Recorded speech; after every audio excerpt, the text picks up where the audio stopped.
नमस्कार दोस्तों।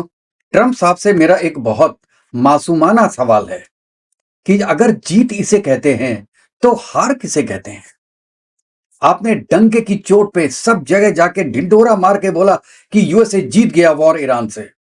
आपके वाइस प्रेसिडेंट भी यही बात बोल रहे हैं, आपके सेक्रेटरी और वॉर भी यही बात बोल रहे हैं, और मागा सपोर्टर्स भी ये बात बोल रहे हैं कि जंग जीत गया है यूएसए ईरान से। हमने जो चाहा था वो हमको मिल गया है, हमारे जितने भी ऑब्जेक्टिव्स थे वो पूरे हो गए हैं। भाई साहब, एक ऑब्जेक्टिव हमको बता दो जो आपका पूरा हुआ हो। सबसे बड़ा ऑब्जेक्टिव आपका क्या था? कि ईरान कभी भी न्यूक्लियर हथियार ना बना पाए और उसके पास जो यूरेनियम है 440 केजी वो हमको मिल जाए। दोनों में से कुछ हुआ क्या? ईरान ने तो कहीं कभी ये लिख के नहीं दिया कि हम कभी भी नहीं बनाएंगे फ्यूचर में। हाँ, उन्होंने जो 5 साल पहले संधि हुई थी उसमें जरूर बोला था, लेकिन अब वो नहीं बोल रहे हैं क्योंकि आपने खुद वो संधि को कैंसिल किया था। आप उससे पीछे हट गए थे। आपका ये भी एक फंक्शन पूरा नहीं हुआ।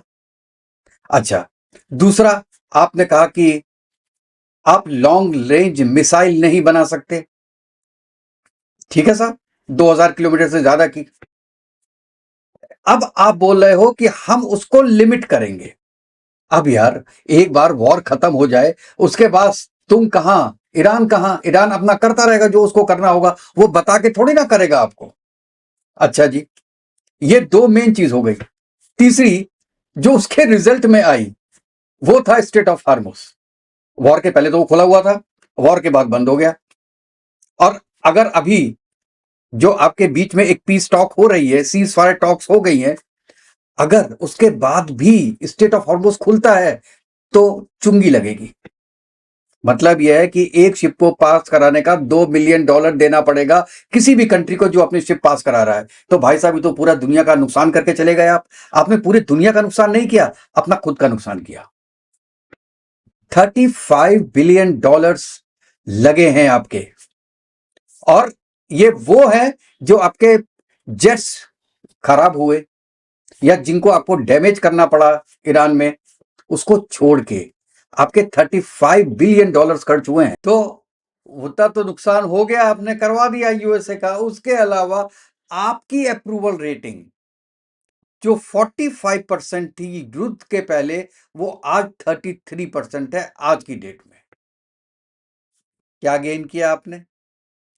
चलिए, उसके बाद आपने पाकिस्तान के थ्रू किसी न किसी तरीके से आपने बात करके और कहा कि ठीक है, हम पाकिस्तान इस्लामाबाद में 2 दिन के लिए बैठ जाते हैं, 19 और 20 तारीख में साहब, ईरान साहब आके हमसे बात कर लो और हमारा पीछा छोड़ो, हमको निकालो। और मैं ये गारंटी के साथ देता हूं दोस्तों कि अमेरिका दोबारा इस वॉर में नहीं आएगा। अगर वॉर होती है आज के दिन में तो वो होगी इजराइल और ईरान के बीच में, क्योंकि इजराइल ऑलरेडी लेबनान को ठोक रहा है। अमेरिका कहता है कि जो पीस का जो प्रोग्राम है, जिसके जो पॉइंट्स हैं, 10 पॉइंट जो ईरान ने दिए हैं, उसमें लेबनान का जिक्र ही नहीं है। लेबनान कहता है कि लेबनान के जिक्र के अलावा हम बात क्या करेंगे? ये तो बहुत इंपॉर्टेंट टॉपिक है जो ईरान और यूएस के बीच में होगा।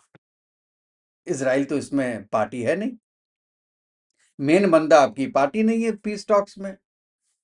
चलिए, ये भी हो गया, मैं कहता हूं ये भी हो गया, बातचीत हो गई। लेबनान का क्या करोगे? वो हिजबुल्लाह को मारे बिना छोड़ेगा इजराइल? यहां पे भी आपकी कूटनीति फेल हुई है। आपने आज अपने ट्वीट में बोला है कि हम तैयार हैं और 15 दिन के अंदर अगर ईरान नहीं माना तो हम दोबारा उस पर अटैक कर देंगे। आप कभी नहीं करोगे, क्योंकि आपने पाकिस्तान को, एक जोकर को बीच में लाके उसके थ्रू आपने अपने को इस वॉर से बाहर किया है, क्योंकि you way losing everything, you way not gaining anything. इसके अलावा एक बात सोचो, आपका मकसद था वहां पे रिजीम चेंज करने का, हो गई क्या? एक लेयर मरी, दूसरी लेयर आ गई, दूसरी लेयर मरेगी, तीसरी लेयर आ गई। अभी तक शासन तो उन्हीं का है। आईआरजीसी कंट्रोल पहले भी कर रही थी, आज भी कर रही है। क्या हुआ शासन चेंज करो जी उसके? और जो अब आए हैं वो पहले से ज्यादा कट्टरपंथी हैं। मतलब आपने फायदे की जगह नुकसान कर दिया। और बताएं एक दो बातें और आपको कि जितनी भी ये गल्फ कंट्रीज हैं जिनको यूएस की सपोर्ट का भरोसा था, यूएस की सिक्योरिटी का भरोसा था पूरे गल्फ कंट्रीज को, वो आज छिन्न भिन्न हो गया। उनका भरोसा डगमगा गया है। वो कहते हैं भाई साहब अपना लोहा लक्कड़ उठाओ यहां से और यहां से भागो। हम तुम्हें पैसे भी दे रहे हैं और तुम्हारे कारण हमको ईरान मारा जा रहा है, बेमतलब में हम मरे जा रहे हैं, हमारा कोई लेना एक ना देना दो। और तुमने क्या किया वहां पे बैठ के, अभी दोबारा मारा तो हम देखेंगे, तिबारा मारा तो हम देखेंगे। वो कूट रहा है ईरान, आप कुछ नहीं कर पाए। अब गल्फ कंट्री तुम भागो यहां से। कितनी बड़ी बेइज्जती है, कितनी बड़ी बेइज्जती है आपकी और यूएस की, आपने कराई है पूरे यूएस की। बड़े बड़े बोलना बहुत आसान है, ट्वीट करने बहुत आसान होते हैं कि रात को 8 बजे, सुबह 6 बजे, दोपहर के 12 बजे तक अगर ईरान ने माफी नहीं मांगी और मेरी शर्तें नहीं मानी तो मैं बर्बाद कर दूंगा, नस्लें खराब कर दूंगा। नस्लें ऐसे खराब होती हैं? 4000 साल पुरानी एक सभ्यता है, वो आप खत्म कर दोगे? अरे आपकी सभ्यता तो 300 साल पुरानी, इतनी सभ्यता को 4000 साल की आप खत्म नहीं कर सकते। ये बोलना ही आपके लिए बहुत बड़ा पाप था। और दूसरा, ये बोला आपने इसलिए क्योंकि आप फ्रस्ट्रेट हो गए थे, आपको बाहर निकलना था वॉर से। दुनिया में कोई आपका नहीं रह गया, कोई सगा नहीं हुआ, क्योंकि ऐसा कोई सगा नहीं जिससे तुमने ठगा नहीं। ये कहावत बिल्कुल सही बैठती है आपके ऊपर। और इसीलिए आपको केवल एक बंदा मिला, आसिम मुनीर, कि उससे कहा कि भैया हमको निकालो, और आसिम मुनीर ने आपकी पूरी हेल्प की। उसने ईरान से भी बात की, उसने जो है वो बाकी जो गल्फ कंट्रीज हैं उनसे भी बात की, सऊदी अरेबिया से भी बात की, पॉइंट्स लिए। और मैं इसमें पाकिस्तान का भी धन्यवाद करना चाहता हूं यार, कि उसके रीजन से कहीं तो बैठे लोग, कहीं तो कुछ हो रहा है, डिस्कशन हो रहा है, पीस टॉक में कुछ तो आगे निकलेगा। तो इसलिए उनकी जो प्रयत्न है उसके लिए हम थैंक्स पे करना चाहते हैं। और दूसरा कि वो क्यों कर रहा है इसके बारे में मैंने एक और वीडियो बनाया, आप जाके देख सकते हैं। उसमें पूरे रीजंस दिए हुए हैं कि क्यों पाकिस्तान हेल्प करने को तैयार हुआ और क्यों पूरी दुनिया में केवल आसिम मुनीर ही था जो ट्रंप की हेल्प कर सकता था। ये एक दूसरा टॉपिक है। हम आज ही आ रहे हैं कि क्या खोया क्या पाया। गल्फ कंट्रीज की तो बात हो गई, आप नेटो कंट्रीज और यूरोपियन कंट्रीज की बात देखिए। दो धोखे मार रहे हैं, चाहे वो स्पेन का प्रेसिडेंट हो, चाहे वो फ्रांस का प्रेसिडेंट हो, चाहे वो जर्मनी का चांसलर हो, जापान का है, ऑस्ट्रेलिया के हैं। आपके साथ कोई खड़ा हुआ दिखाई नहीं दे रहा है। यूके का स्टैमर भी आपके साथ खड़ा हुआ दिखाई नहीं दे रहा है। वो कह रहे हैं हमारी वॉर है नहीं, आपने हमसे पूछा नहीं वॉर करने के पहले।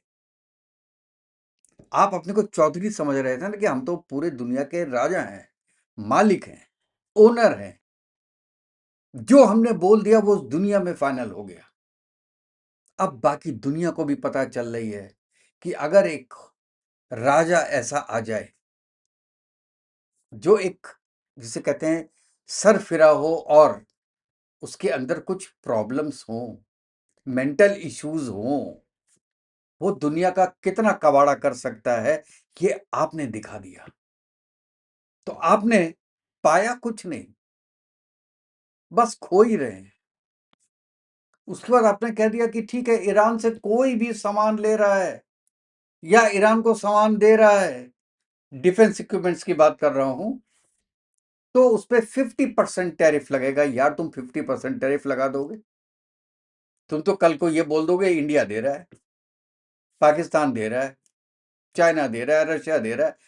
आपके पास कोई सबूत होना चाहिए ना, कि बस सुबह उठे सपना आया किया चाइना ने दे दिए, चाहे वो दे रहा हो। लेकिन हर चीज का प्रूफ तो चाहिए होगा ना। लेकिन आपको तो प्रूफ की जरूरत नहीं, क्योंकि आप तो राजा हो ना। आपने जो सोच लिया वो सोच लिया। और सुनिए, आप ये देखिए कि उसके बाद आपकी पोजीशन क्या रह गई। एक ये पाकिस्तान जैसी कंट्री जो कि एक आतंकवादी कंट्री है, आपने हाफिज सईद का नाम तो सुना होगा, वो यूएस ने ही उसको टेररिस्ट घोषित कर रखा है, चाहे वो जैश ए मोहम्मद के लोग हों, एलईटी के हों। यार वहां पे तो 15 हैं ऐसी संगठन जो कि आतंकवादी घटनाएं करते हैं, वो चाहे हिंदुस्तान में हो या हिंदुस्तान के बाहर हो, और आपने ही उन्हें डिक्लेयर कर रखा है टेररिस्ट ऑर्गेनाइजेशन। और कम से कम 250 ऐसे इंडिविजुअल हैं जो कि आपके लिस्ट में हैं, लेकिन आपको पाकिस्तान के सिवा कोई नहीं मिला। वो तो यही बात हो गई दोस्तों कि जैसे एक जब जेब कतरा आपके बगल में खड़ा हो और आप अपने शू लेसेस बांधने के लिए अपना पर्स निकाल के, यार पीछे दिक्कत हो रही है, पर्स निकाल के आपने उसके हाथों में दे दिया, वो लेके भागे। पाकिस्तान भी यही करेगा। आपने अपनी खुद की रेपुटेशन पूरी दुनिया के सामने कम कर दी, पाकिस्तान को अपना मीडिएटर बना के। अब वो आपको अपनी चालों से हराएगा, जैसे वो पहले भी करता आ रहा है। तो दोनों दोनों के साइड लेगा वो दोनों साइड जाएगा, अब देखना।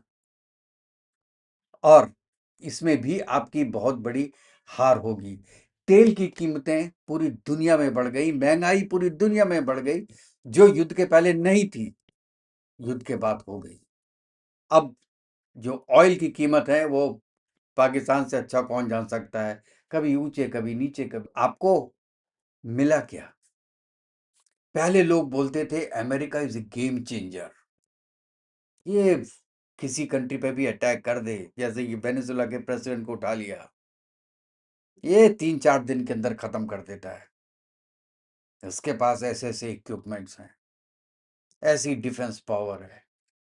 ईरान जो कि पिछले 50 सालों से रेस्ट्रिक्शंस में कई तरह की कतरने लगी हुई हैं उसके ऊपर, तब भी 40 दिन हो गए वो डटा हुआ है, और आपको आगे आना पड़ा उससे बात करने के लिए कि आइए हमसे बात कीजिए। वो अभी भी मना करता है कि जब तक लेबनान पे अटैक खत्म नहीं होगा तब तक हम बात नहीं करेंगे। और अब इजराइल को भी अटैक बंद करना पड़ेगा लेबनान पे। आज ही अटैक करके 240 लोग उन्होंने मार, वो तो कह रहा है कि लेबनान पे तो हम अटैक करेंगे, हिजबुल्लाह को हम खत्म करेंगे।